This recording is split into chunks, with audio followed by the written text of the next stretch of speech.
जितने लोग कथा सुन रहे हो ईमानदारी से बोलना रे भाई, पुण्य मिला? कंकु, चावल, रोली, मोली, फूल, माला सब दूसरे की, तुमने तो केवल उठाकर चढ़ा दिया, तो उसका कोई पुण्य है? सारे देवताओं के दरवाजे पर जाकर कहना पड़ेगा कि हमारा दुख काट दो, और शंकर के मंदिर में जाकर कभी नहीं कहना पड़ेगा कि मेरा दुख काट दो। शिव के मंदिर में तो एक काम करो जो पुराने समय में माताएं करती थी, जो पुराने समय में पुरुष करते थे, जो पुराने समय में बुजुर्ग करते थे। अपने घर का एक लोटा पानी भरकर सुबह से माताएं निकलती थी, हाथ में एक छोटी सी डलिया, उसमें थोड़े से फूल, बेलपत्र आदि पड़े रहते थे, एक हाथ में जल का पात्र रहता था, और उसको लेकर माताएं शिव मंदिर में जाकर समर्पित करती थी। अर्थात क्या हुआ इससे? तो शिव महापुराण की कथा कहती है, जब घर का जल ले जाकर हम शंकर को चढ़ाते हैं, तो शंकर को हम अपने घर का एड्रेस बताकर आ जाते हैं कि ये हमारे घर का पता है।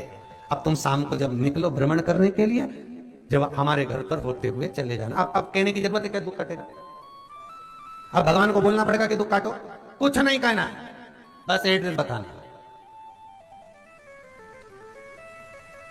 अभी इससे पहले जो कथा हुई थी ऑनलाइन, आप लोगों ने श्रवण करी थी, श्रीमद् भागवत कथा, यही कुबेरेश्वर महादेव के मंदिर से, तो उसमें कहा था कि सुदामा भगवान कृष्ण के मित्र हैं। जब सुदामा भगवान कृष्ण के दरवाजे पर पहुंचे,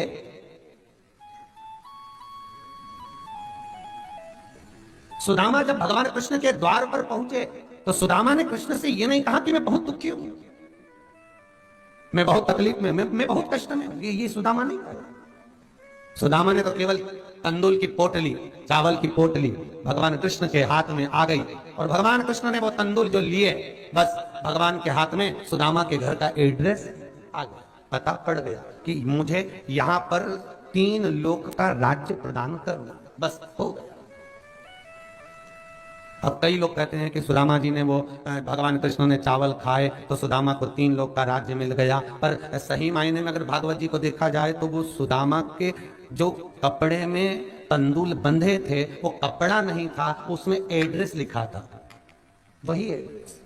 जाना जाए तो बस वो कपड़ा ही सुदामा की धर्म पत्नी के जो पल्लू था, जो सुदामा की पत्नी ने दिया था कि चावल बांधकर कि ये दे देना, और वो पल्लू जो है, वो वस्त्र जो है, वो एड्रेस का काम कर दे।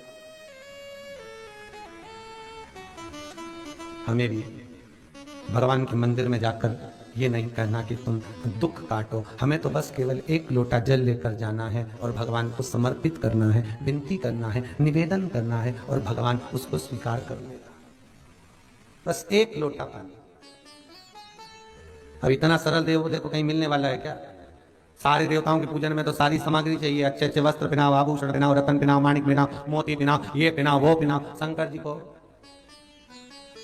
एक लोटा पानी, हर हर महादेव 3 बार। शिव जी की कथा कितनी विचित्र, वो कहते अगर पानी भी नहीं है चढ़ाने के लिए, तुम्हारे घर में मान लो जल भी नहीं है, पर 3 बार ताली बजाओ, और वो भी नहीं कर सकते तो शिव मंदिर के दरवाजे पर जाकर बम बम बोले बोल दो। वो भी नहीं कर सकते तो मात्र शिखर का दर्शन कर लीजिए, शिखर दर्शनम सर्व पाप नाशनम।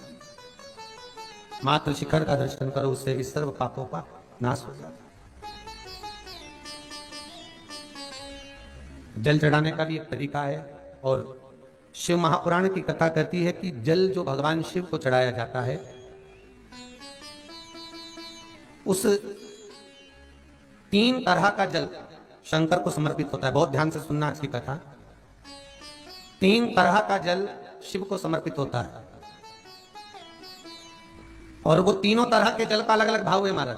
पहला जल सादा, घर से पानी लेकर गए, जल लेकर गए, शंकर को चढ़ाया, वो हमने घर का अपना एड्रेस बता दिया, भगवान शिव को जल चढ़ाकर अपने आनंद के लिए शंकर से कुछ प्राप्त कर लिया। दूसरा जल, जल के कलश में थोड़ा सा इत्र डालकर शंकर को जब समर्पित करते हैं, तो महाराज घर में अगर कोई व्यक्ति बहुत रोगीला है, बहुत रोगीला, एक प्रैक्टिकल जरूर करना हो, कहीं सीओर वाला महाराज झूठ तो नहीं बोल रहा, इसलिए प्रैक्टिकल जरूर करो।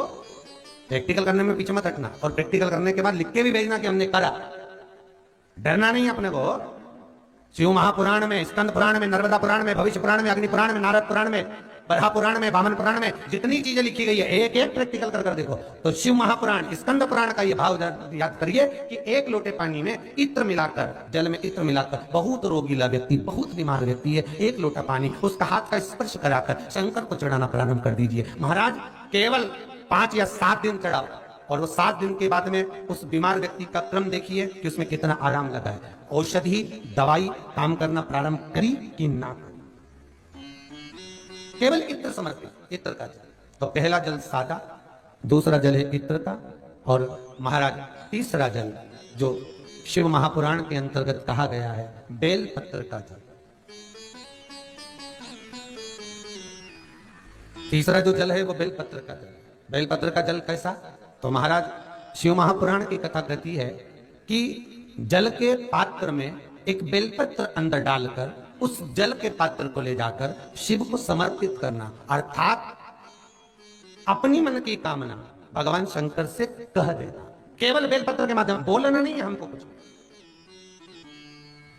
हमें कुछ कहना नहीं है। वैष्णव धर्म के अंदर, पुष्टि मार्ग के अंदर, जहां जहां पर महाप्रभु जी की बैठक जी होती है, श्रीमद वल्लभाचार्य जी की, जहां पर महाप्रभु जी की बैठक होती है, वहां पर झारी जी भरी जाती है। तो झारी जी जो भरते हैं, जल का पात्र जो भरते हैं झारी जी, तो उसका व्याख्यान वर्णन अगर करा जाए तो झारी जी क्यों भरी जाती है? तो श्रीमद वल्लभाचार्य जी के जो लेख है उसमें वर्णन आता है कि परम भगवदीय वैष्णव जो महाप्रभु जी की बैठक जी पर जाता है और झारी जी जो भरता है, वो झारी जी भरने का क्रम ये रहता है कि वैष्णव जीव अपने मन की बात डायरेक्ट भगवान से नहीं कह सकता, इसलिए वैष्णव क्या करता है कि यमुना जी से कहता है। ये झारी जी जो है ये यमुना जी, तो यमुना जी को जब भरता है, झारी जी भरता है, तो अपने मन की बात वो यमुना जी से कहता है। यमुना जी से कहकर यमुना जी के भाव से श्रीमद वल्लभाचार्य जी के सामने रख देता है। तो यमुना जी श्रीमद वल्लभाचार्य जी को आज्ञा करती हैं कि जाओ, श्रीमद वल्लभाचार्य जी से कहती है, हे वल्लभ जाओ, अब ठाकुर जी से तुम कहो कि ये परम भगवदीय वैष्णव आया है और इसके मन की ये अभिलाषा है।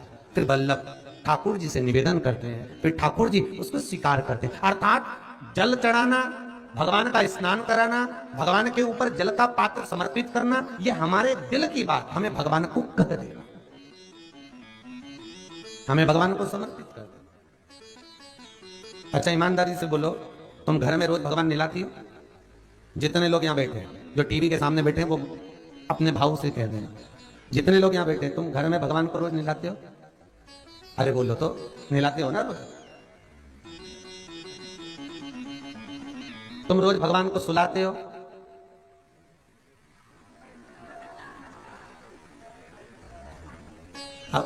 आधे इधर वाले बोल दो और आधे इधर वाले बोल दो, तो कुछ तो हो ही जाएगा। अब एक बात बताओ, तुमने भगवान को सुलाया ना सुलाया वो आपके ऊपर।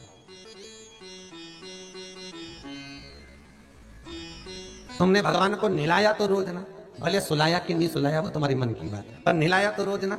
अब वो नारायण, वो मेरा ठाकुर, वो मेरा लाडला, वो मेरा विश्वनाथ, वो मेरा त्रिकालदर्शी, वो मेरा कैलाशी, वो मेरी भवानी माँ, वो मेरा दत्त, वो मेरा सतगुरु, वो मेरा ठाकुर, तुम उसको रोज नहला रही हो, तो नहलाने का भाव क्या है?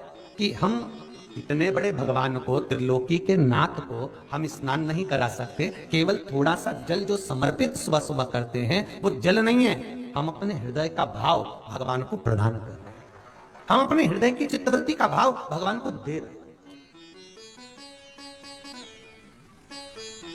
हम भगवान को वो प्रदान कर दे रहे हैं कि ये आप ले लीजिए।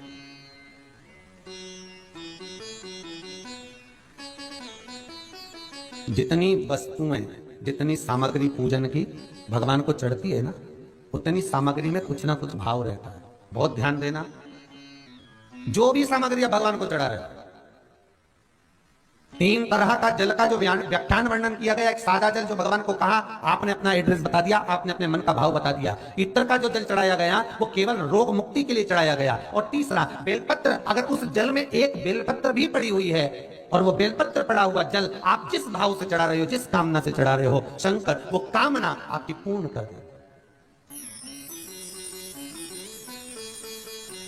तो ब्रह्मादेव भगवान विष्णु से कह रहे हैं कि ये जो शिवलिंग प्रकट हुआ है, इसका मुख कहां है, इसकी आकृति कहां है, इसका स्वरूप कहां है, कहां इसके हाथ, कहां इसके पांव, कहां इसके चरण, कौन है? भगवान बोले तुम नहीं जान सकते ब्रह्मा, तुम नहीं जान सकते।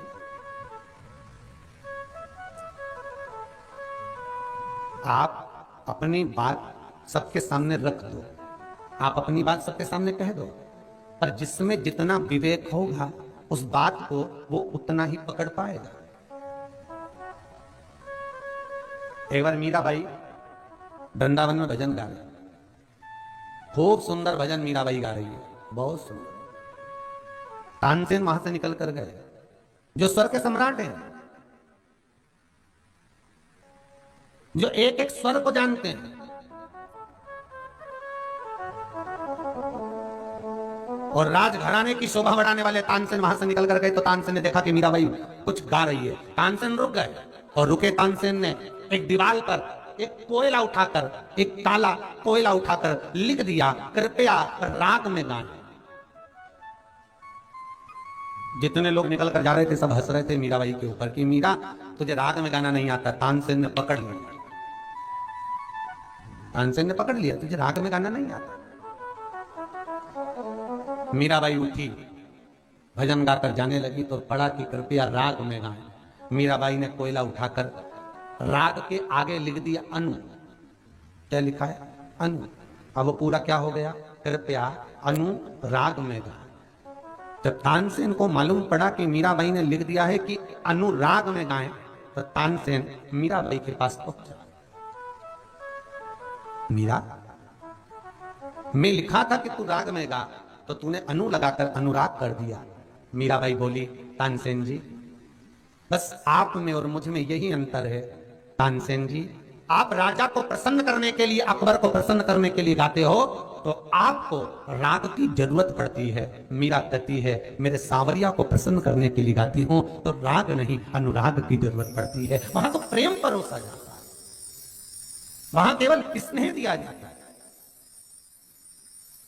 और कितना सुंदर भाव मीराबाई ने कह दिया कि भगवान को पाने के लिए तुम क्या कपड़े पहन रहे हो, भगवान को पाने के लिए क्या वस्त्र पहन रहे हो, भगवान को पाने के लिए तुम क्या आभूषण पहन रहे हो, भगवान को उससे मतलब नहीं है। भगवान को बिल्कुल मतलब नहीं है।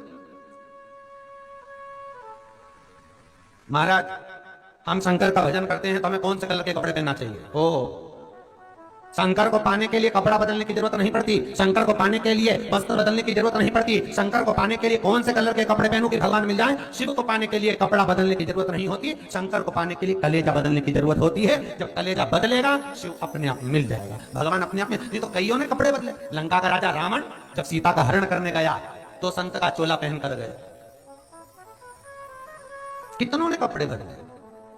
वो मारीच वो गया तो चोला चेंज कर कर गया, संत के चोले में रह रहा था तो हिरण बनकर गया।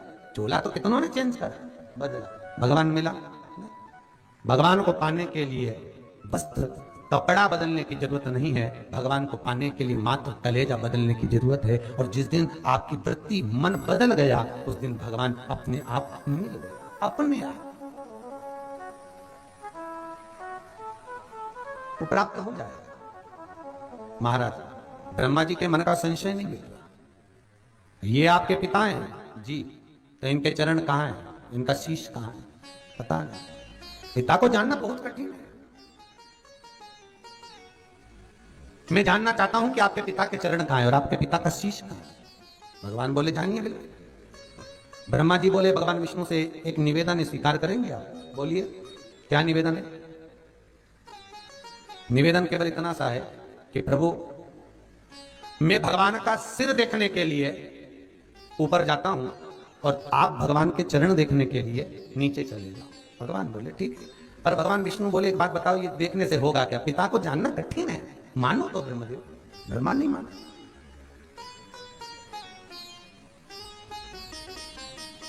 जब ब्रह्मदेव नहीं माने, भगवान ब्रह्मा आकाश मार्ग की ओर बढ़ने लगे उस शिवलिंग का छोर देखने के लिए। मात्र उस शिवलिंग का आखिरी बिंदु देखने के लिए ब्रह्मा जा रहे हैं आकाश मार्ग की ओर।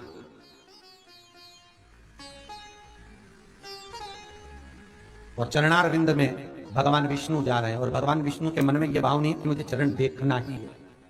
भगवान विष्णु के मन में तो यह है कि ब्रह्मा जी बोले हैं तो इनका संशय मिटाना है, और ब्रह्मा जी के संशय को मिटाने के लिए मुझे जाना तो पड़ेगा।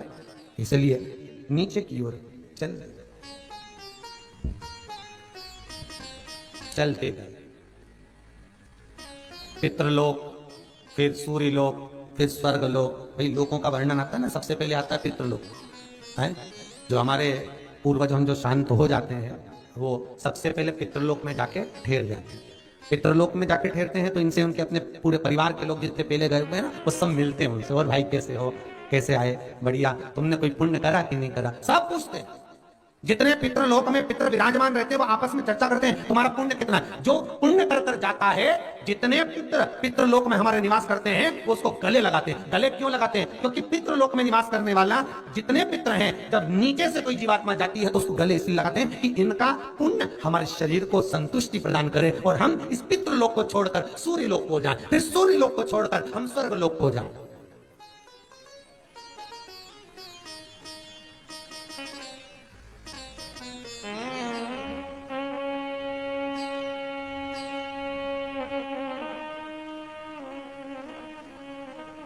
एक व्यक्ति मर गया, कहां की बात थी, खंडवा की। अब वो अच्छे परिचित थे तो गए, तो वो मरा पड़ा हुआ और उसके पास में उनकी बहू गीता जी का पाठ सुना रही थी। तो हमने बहू से बाद में पूछा, बेटा तुम क्या कर रही हो? गुरुजी गीता जी सुना रहे। हमने कहा अब सुनाने से कौन सा फायदा है, अब तो गया। नहीं, हमारे परिवार के लोग कह रहे थे कि गीता जी सुना दो। तो हमने कहा तो चले गया, जिंदा था जब सुनाना था। गुरुजी परिवार वालों को कौन समझाए, परिवार के लोग कह रहे हैं गीता जी सुनाओ। अरे भाई शास्त्रों को पहचानो, गीता मुर्दों को जगाने के लिए नहीं है। गीता जो अहंकार में सो गए हैं, अभिमान में पड़ गए हैं, अज्ञानता के अंधेरे में खो गए हैं, गीता उनको जगाने के लिए, गीता उनको उठाने के लिए। जो मर चुका है उसको उठाने के लिए गीता नहीं।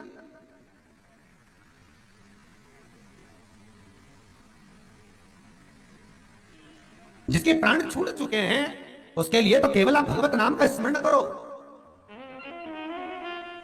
कि इस जीवात्मा को मुक्ति मिल जाए, इस जीवात्मा को आनंद मिल जाए। और ध्यान देना, जो पुण्य कर कर गया है वो पितृलोक में थोड़ी देर ही ठहरा है। जो पुण्य कर कर गया, जो सत्कर्म कर कर गया, ये आज सोमवती अमावस्या है,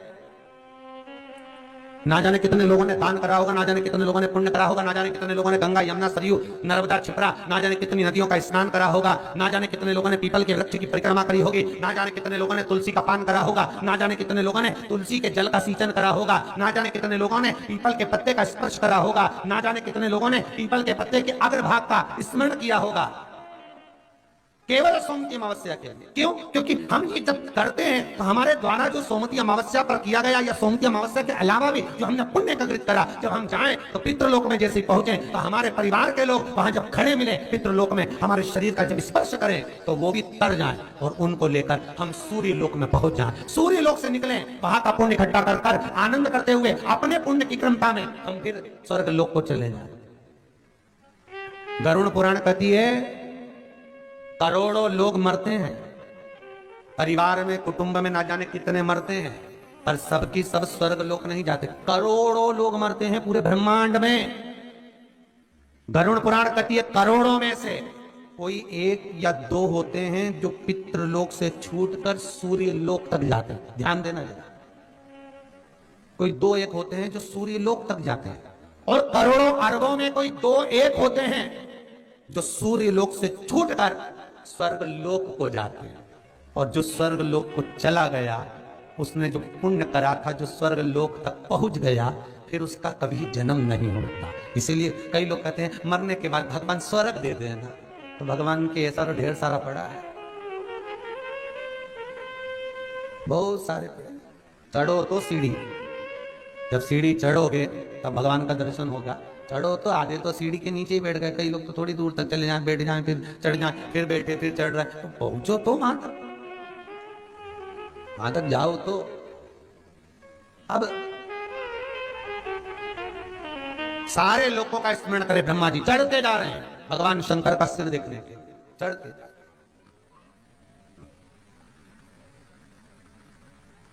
खूब चढ़े ब्रह्मा, नहीं मिला छोर, अंतिम छोर नहीं मिल पाया, अंतिम छोर नहीं प्राप्त हो पाया। जब अंतिम छोर नहीं मिला तब ब्रह्मा ने वहीं पर लगा हुआ केतकी के पुष्प को तोड़ लिया, और केतकी के पुष्प को ब्रह्मा जी तोड़कर कहते हैं, केतकी तू हमारे साथ नीचे चल, और भगवान विष्णु के सामने चलकर कह देना कि ब्रह्मा जी को शंकर भगवान का सिर मिल गया, चल। केतकी बोली, मैं काय को झूठ बोलूं, मैं झूठ क्यों बोलूं भाई, अरे चल तो बस जाकर कह देना कि ब्रह्मा जी को सिर मिल गया। तो केतकी बोली, मैं झूठ क्यों बोलूं, व्यक्ति झूठ जब बोलता है जब उसका कोई फायदा होता है, मेरा तो कोई फायदा है ही नहीं, तो झूठ बोलने का क्रम क्या। भगवान ब्रह्मा ने कहा, केतकी के पुष्प मैं तुझे सारे देवी देवताओं पर चढ़वाऊंगा, चल, और तुझे सुगंधित बनाकर रखूंगा। केतकी जाने को तैयार, पर केतकी ने कहा, मान लो अगर मेरी बात भगवान विष्णु ने स्वीकार नहीं करी तो कोई सबूत के लिए एक आदर ले चलो। तो वहां से गौ माता निकल कर जा रही थी, गौ माता को रोक लिया, ए गौ माता रुको। ब्रह्मा जी के शब्द सुनकर गौ माता रुकी, रुको जरा। गौ माता ने पूछा, बोलिए ब्रह्मदेव क्या बात है। ब्रह्मा जी बोले, गौ माता बात इतनी सी है कि तुम हमारे साथ नीचे चलो और भगवान विष्णु के सामने जाकर कह देना कि भगवान ब्रह्मा को शंकर जी का शिवलिंग का छोर मिल गया, उन्होंने मस्तक का दर्शन कर दिया। तो गौ माता बोली, मैं काय को झूठ बोलूं। ब्रह्मा जी बोले, अगर तू झूठ बोल देगी एक बार तो घर में सबसे पहली रोटी बनेगी और तुझे ही मिलेगी।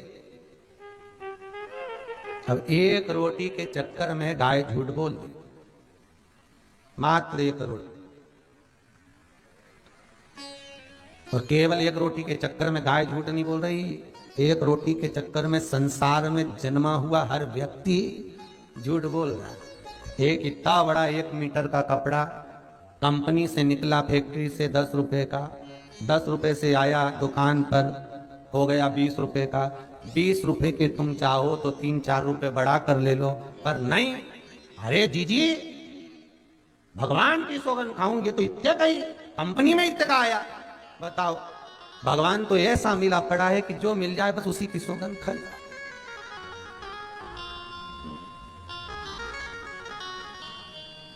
किसी दुकानदार को कभी ऐसा बोलता देखा कि जी जी अपनी लुगाई की सुगंध खाऊं, ये तो इतने का, एक आध बार खा के बता दो। भगवान तो ऐसा दिखता, मैं तो सुगंध खा के बोल रहा हूं कि इतने कई वस्तु है, इतने कई आभूषण है, इतने कई सामान, नहीं नहीं, नहीं।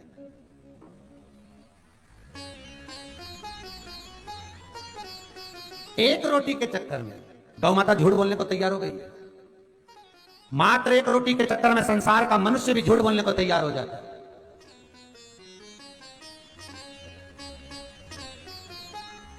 और बड़ा विचित्र संसार हो गया रे भाई, जितने लोग कथा सुन रहे टीवी पे बड़े ध्यान से सुनना, बड़ा विचित्र संसार है। सत्य तो बोल ही नहीं सकते, सत्य बोलोगे तो लोगों को बुरा लगेगा, इसलिए थोड़ा बहुत असत्य बोलना पड़ता है।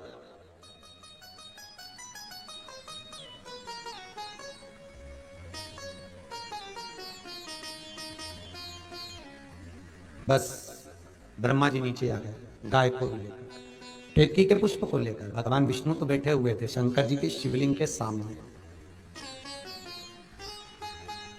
सामने शिवलिंग है, भगवान नारायण बैठे हैं।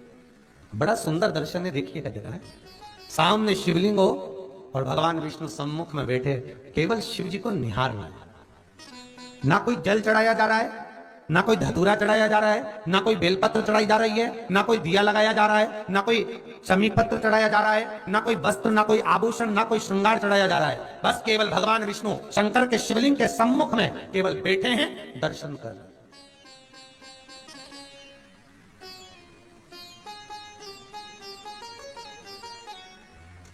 कभी मौका मिले तो एक बार, कभी मौका मिले तो लिंग पुराण को पढ़ना, और लिंग पुराण को अगर आप पढ़ेंगे तो उसमें पाएंगे कि लिंग पुराण के अंदर लिखा है कि आप शंकर को अगर जल भी नहीं चढ़ाएं, आप शंकर को वस्त्र भी नहीं चढ़ाएं, आप शंकर को फूल भी ना चढ़ाएं, आप बेलपत्र भी ना चढ़ाएं, अगर शंकर को आपने कुछ भी ना चढ़ाया तो केवल शंकर के मंदिर में 2 क्षण जाकर उस शिवलिंग के सम्मुख में बैठ जाओ, कुछ मत बोलो, केवल मौन होकर उसको निहार लो, केवल मौन होकर निहार लो।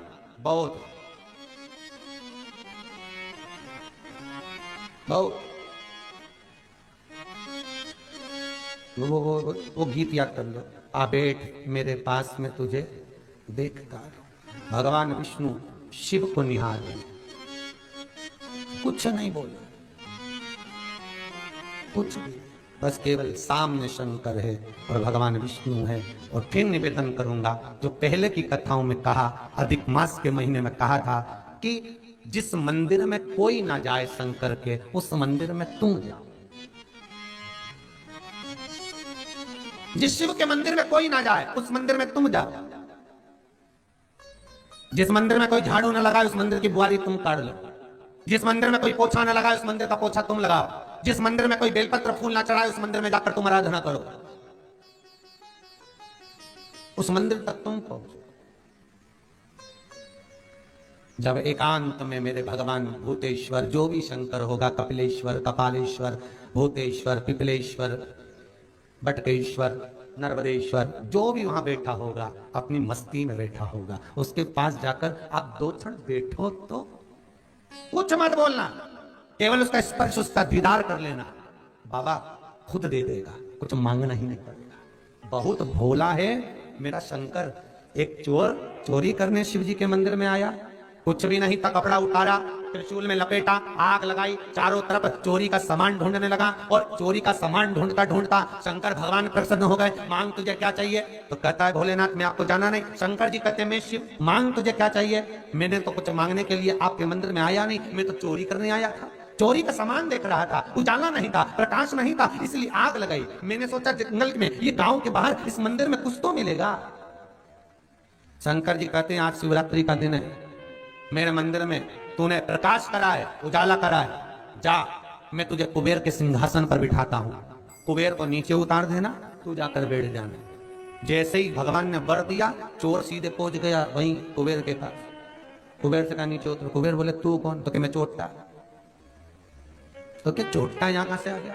पहले नीचे उतरो फिर बात करें। तो मुझे कौन नीचे उतार? बस शंकर जी ने बोला नीचे उतरो। इतना तेज प्रकाश था उस चोर का कि कुबेर अपने आप कुर्सी से नीचे उतर गया और कुर्सी पर वो चोर बैठ गया। कुबेर भगवान विष्णु के पास पहुंच गए, ब्रह्मा जी को लेकर, नारद जी को लेकर। क्या हुआ कि भगवान शंकर ने चोर को कुर्सी पर बिठा दिया। भगवान विष्णु बोले तो तू क्यों उतरा कुर्सी से? तो कि बस वो बोला मेरे को उतरना पड़ा। बस आज का जमाना यही है, कुर्सी से उतरे तो दूसरा तो बैठेगा ही। उतरा क्यों? अब क्या करें, सारे देवता मिलकर शंकर जी के पास गए। भोलेनाथ, भगवान विष्णु ने पूछा भोलेनाथ आपने किसी को भेजा है? हाँ। तो क्या वहां पर पहले से तो कुबेर था? तो कि बस उसने मेरे मंदिर में प्रकाश करा तो मैंने कह दिया तुझे कुबेर का सिंहासन मिल गया। भगवान विष्णु भी मुकुट उतार के माता को जाने लगे, बताओ चोटे को कुबेर बना दिया। अब कितना भोला होगा जो चोर को कुबेर बना सकता है।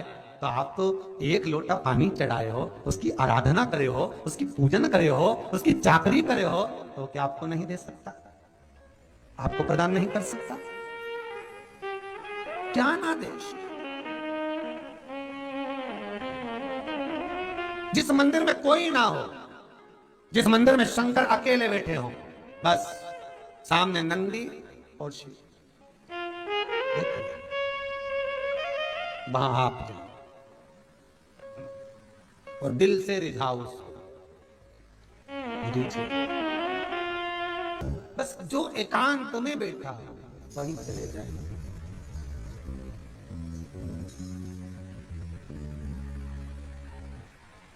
और एकांत में जब शिव मिले, भगवान विष्णु भगवान शिव के सम्मुख है। मेरा ओगरदानी, मेरा त्रिकालदर्शी, मेरा कैलाशी, मेरा अविनाशी, मेरा शिव सम्मुख है और नारायण उनके सामने।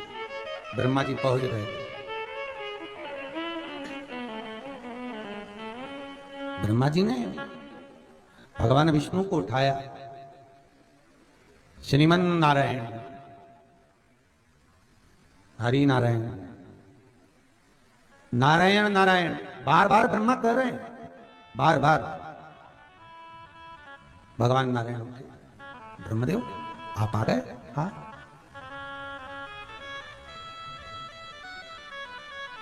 क्या हुआ?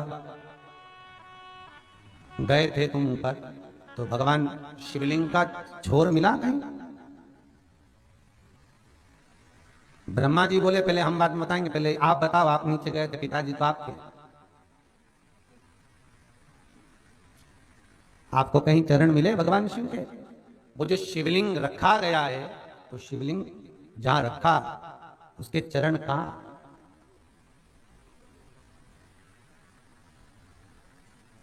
मिले आपको?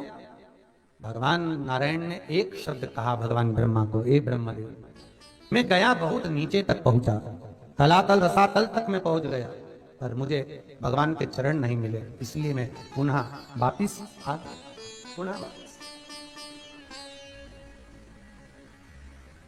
मैं वापिस आ गया हूं।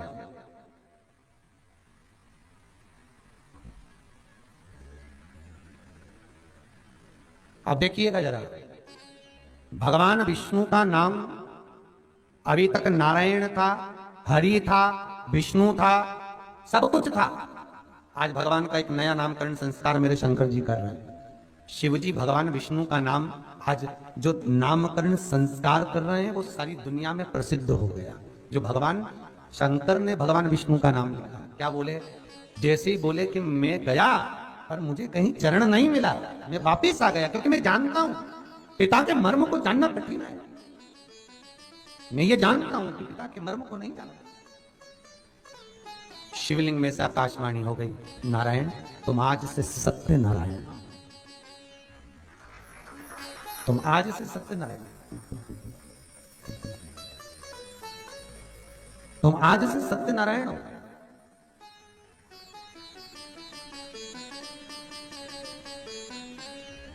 भगवान विष्णु से कह रहे हैं कि केवल तुम नारायण नहीं हो, आज तुमने सत्य कहा। जो शिव को सबसे ज्यादा प्रिय है वो सत्य ही तो प्रिय है।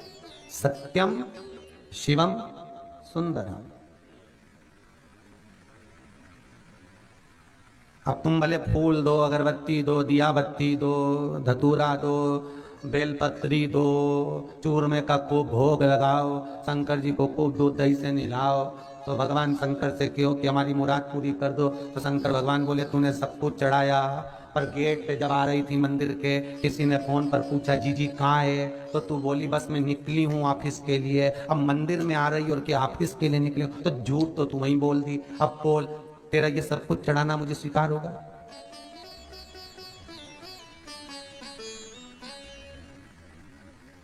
कहने में अतिशयोक्ति नहीं होगी। आज के जमाने में लोग किसी गुरु से मिलने के लिए जाते हैं, मंदिर में जाते हैं, पूजन में बैठे रहते हैं, तो अपने मित्रों को मालूम नहीं पड़ना चाहिए कि मैं पूजन करता हूं, अपने दोस्तों को मालूम नहीं पड़ना चाहिए कि मैं मंदिर में जाता हूं, किसी दोस्तों को ये नहीं मालूम पड़ना चाहिए कि मैं हनुमान जी की हनुमान चालीसा पढ़ता हूं, किसी दोस्तों को ये नहीं मालूम पड़ना चाहिए कि मैं मम्मी पापा को प्रणाम करता हूं। क्यों? उसमें मेरी शान घट जाए। तो दुनिया के लोग आज के जमाने में बताना ही पसंद नहीं करते कि मैं मंदिर जाता हूं।